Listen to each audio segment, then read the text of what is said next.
Good morning dear student. आज हम हिंदी में पाठ 9 एक माँ की बेबसी पढ़ेंगे। इसके पहले 8 पाठ तक आपकी कॉपी कंप्लीट हो गई होगी और अब हम आज से पाठ 9 एक माँ की बेबसी पढ़ेंगे। तो इसे आपको भी साथ साथ में पढ़ना है। तो चलिए शुरू करते हैं। इस कविता को पढ़ते समय आंखों के सामने कई चित्र बनते हैं। बचपन का चित्र, बचपन के खास समय, खेल और साथियों का चित्र। उन साथियों में एक खास साथी रतन का और एक माँ का चित्र। इसे पढ़ो और महसूस करो। इसमें ये बताया गया है कि जब हम किसी के बारे में सोचते हैं या कुछ भी पढ़ते हैं तो हमारे मन में जो काल्पनिक चित्र बनते हैं जो कि सच में दिखाई नहीं देते, लेकिन हमारे मन में हम ऐसा लगने लगता है जब हम किसी चीज के बारे में सोचते हैं कि हाँ वो ऐसा होगा, ये होगा, वो होगा। तो वही इसमें बताया गया है कि जब आप इस लेसन को पढ़ेंगे, इस पाठ को पढ़ेंगे, तो इसमें ऐसा ऐसा चित्र आपके मन में बनेगा।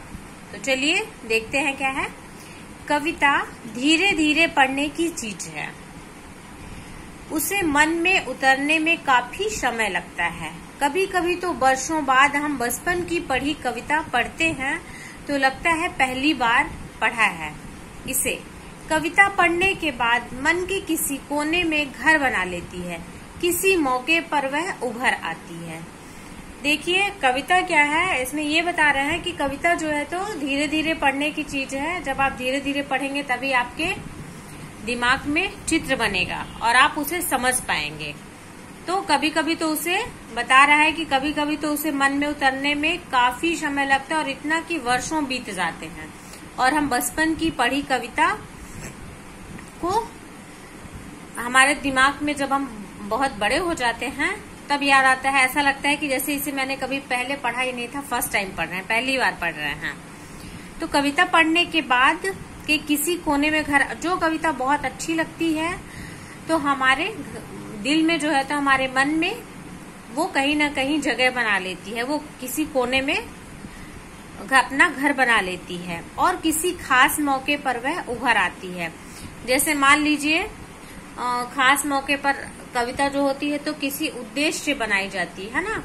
जैसे होली पे है तो रंग से भरे आप गीत गाते हैं, है ना, या तो कविता पढ़ते हैं। रक्षाबंधन में है तो राखी से। तो ऐसे ही जब कोई खास मौका आता है तो जो हम कविता पढ़ते हैं तो वो हमें याद आने लगती है। कविता कहानी सबके साथ यह होता है, इसलिए हमें इससे चिंतित होने की जरूरत नहीं है कि कविता एक बार में पूरी तरह समझ में आ रही है या नहीं। अगर उससे सिर्फ एक चित्र ही उभरता है तो भी कविता कामयाब है। इसमें ये बता रहे हैं कि कविता, कहानी और कई चीजें हैं जो आपको एक बार में समझ में नहीं आती कभी। तो इसमें परेशान होने की जरूरत नहीं है कि अरे, जैसे इसमें कहा गया है कि हमें इस कविता को जब आप पढ़ेंगे तो आपके दिमाग में एक चित्र बनेगा इसके बारे में।